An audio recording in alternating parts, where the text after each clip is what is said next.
Será que é possível acessar memórias reprimidas do nosso cliente através da regressão de memória? Será que existe uma maneira de desbloquear essa memória, de acessar essa memória e realmente resolver esse problema para o cliente? Bom, primeiro a gente precisa entender o que faz uma memória ser reprimida. Normalmente, uma memória reprimida é quando acontece um evento muito traumático na vida desse cliente e o nosso cliente ele não tem o emocional para lidar com isso. Ou seja, essa memória, se ficar ali na cabeça do nosso cliente, vai ficar como se fosse um transtorno de estresse pós-traumático. Vai ficar afetando a mente do cliente, ele vai ficar pensando nisso e não vai ser funcional.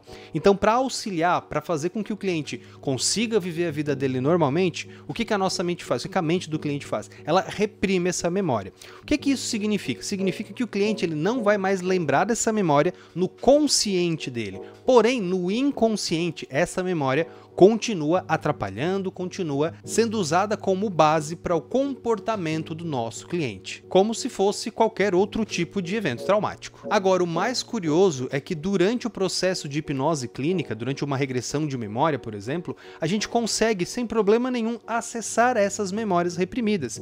E na maioria dos casos, você como terapeuta nem vai saber que você acessou uma memória que era reprimida, porque simplesmente o cliente não lembrava daquilo e ao acessar essa memória, ele começa a lembrar de mais detalhes e às vezes ele não vai comentar com você. A maioria das vezes que você vai descobrir que você desbloqueou uma memória reprimida é porque o cliente vai comentar com você, olha, eu não lembrava que isso tinha acontecido, ou o clássico, ele fala, fazia muito tempo que eu não pensava nisso, que eu não lembrava dessa memória, né? Que são características clássicas de memórias que estão reprimidas. No fim das contas, não existe assim uma técnica especial para você desbloquear uma memória, principalmente porque normalmente o cliente não sabe que tem uma memória reprimida, você também não tem durante o processo terapêutico como saber que essa memória está reprimida. A maioria das vezes acontece o quê? O cliente, durante o próprio processo terapêutico, ao entrar em contato com emoções negativas que lembram, né, que são parecidas, que são próximas daquela memória que de fato está reprimida, isso faz com que durante a regressão de memória ele consiga trazer isso com mais facilidade.